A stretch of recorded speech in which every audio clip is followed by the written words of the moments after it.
Hello friends, मैं Suchitra मालताल channel में आपका स्वागत करती हूँ एक बार फिर से। और आज भी मैं एक नई रेसिपी लेकर आई हूँ जो बंगाली स्वीट है और उसका नाम है निकुटी। मैंने भी ये पहली बार ही बनाई है लेकिन बहुत ही बेहतरीन बनी है।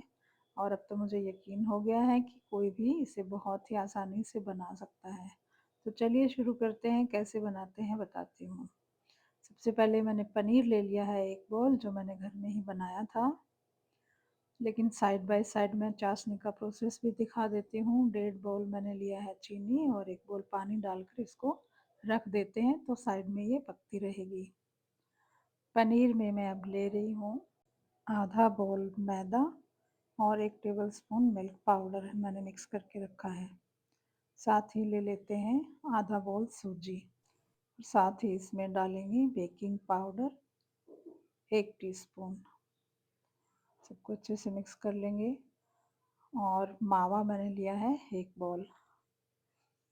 अब हमें इसको गुनगुने दूध के साथ डो तैयार करना है इसका, लेकिन उससे पहले अच्छे से मिक्स कर लेना है अपने हाथ से ही। और थोड़ा थोड़ा करके इसमें दूध डालते रहेंगे और हाथ से अच्छे से इसको, जैसे गुलाब जामुन के लिए डो बनाते हैं ना, उसी तरीके से हमें स्मूथ सा डो तैयार करना है। लगभग 5-7 मिनट के लिए इसको इस तरह से नीट करना है। दूध मेरा इसमें लगभग 1 बाउल लगा था। वो आपका मेजरमेंट पर भी डिपेंड करता है कि आपने कितना मटेरियल लिया है, उसी अनुसार जितना लगे 1 बाउल या सवा बाउल लगभग लग सकता है। अच्छे से डो को इस तरह से स्मूथ बना लेंगे बिल्कुल। और फिर इसकी जिस तरह से गुलाब जामुन की शेप बनाते हैं उसी तरीके से हम शेप बनाएंगे। क्योंकि ये गुलाब जामुन नहीं है, कलर ही सिर्फ वैसा है, बिल्कुल अलग है, डिश अलग है, तो हमें शेप भी तो अलग ही लेनी चाहिए ना। शायद इसीलिए इसी शेप में बनाते रहे होंगे और देखने में भी बहुत खूबसूरत लगती है ऐसी शेप। तो इस तरह से सिलिंड्रिकल शेप में मैं बना रही हूँ और बिल्कुल आसानी से ये बन पा रही है, किसी भी तरह की कोई क्रैक नहीं है आ रहे हैं। ये देखिए बना के इस तरह से तैयार कर ली है मैंने सारी बॉल्स। और ये आधा केजी मैंने घी लिया है। आधा केजी से पौन केजी तक आपकी अगर कढ़ाई है वो थोड़ी गहरी है तो आधा केजी में भी काम चल जाएगा, अन्यथा थोड़ा सा ज़्यादा लेना पड़ेगा अगर गहरी नहीं है तो। क्योंकि ये अच्छे से डिप हो जाने चाहिए ताकि चारों तरफ से अच्छे से सिक सके। ये 3 मैंने थोड़ा सा पहले डाल दिए थे, फिर मुझे लगा घी कम गर्म है तो मैंने थोड़ा रुक के डाले हैं। अब वो मैंने निकाल दिए हैं क्योंकि वो पहले पक गए हैं। हमें धीरे धीरे इस तरह से चम्मच से ही इसको हिलाना है, ज़्यादा तेज़ी से नहीं करना है। ये चाशनी भी बनकर तैयार हो गई है साइड में। और इसमें मैंने इलायची पाउडर और लेमन जूस अब डाला है।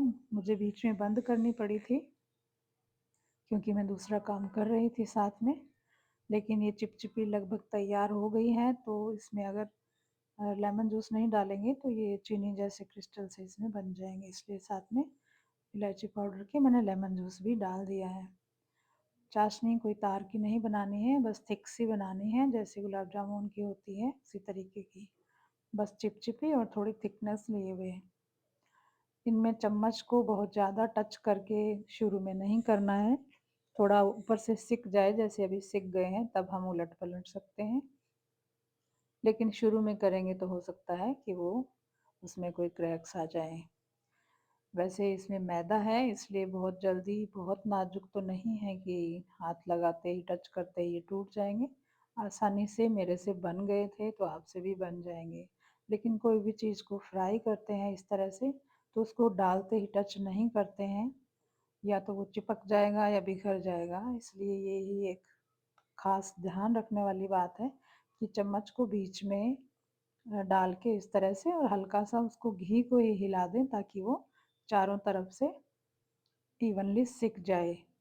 ऐसा नहीं है कि नीचे से सिक गया और ऊपर से नहीं सिका, तो चम्मच से हिलाएंगे तो ना ही तो वो सबको टच होगा, फटेगा नहीं और अच्छे से सिक भी जाएगा। भाई घर की बनी हुई मिठाई की तो बात ही कुछ और है। मैंने तो जब से अवेयरनेस आई है मुझ में और सुना है कि मार्केट में मिलावटी मिठाइयाँ आने लगी हैं, मैंने तो बरसों बीत गए, कभी मार्केट से मिठाइयाँ खरीदी ही नहीं हैं खाने के लिए और घर में ही बनाती हूँ। अपनी बनाई हुई की जो सुकून, तो तसल्ली मिलती है और खुद पर भरोसा भी होता है कि मैंने कितना हाइजीनिक तरीके से बहुत अच्छे से बनाई है, तो किसी भी तरह का कोई हमें वो नहीं रहता गिल्टी कि हम बाहर की पता नहीं कैसे बनी होगी, किस तरह से बनाते होंगे, सफाई का ध्यान रखा कि नहीं, ऐसा कोई इश्यू हमारे दिमाग में आता ही नहीं है। ये देखिए, मैंने एक बार की निकाल ली है और चाशनी में आधा घंटे के लिए इस तरह से रखेंगे, तो अच्छे से चाशनी को पी लेंगे और उसके बाद देखिए मैं आपको निकाल कर भी दिखाती हूँ कि इसका कलर, टेक्सचर कितना अच्छे से आया है। बिल्कुल soft, juicy and melt in mouth, just like gulab jamun but with the unique flavour. ये देखिए, काट के दिखाती हूँ मैं आपको। आप भी ज़रूर बनाइएगा और मुझे बताइएगा कि आपकी निकुटी कैसी बनी। Thank you for watching this recipe. Bye bye.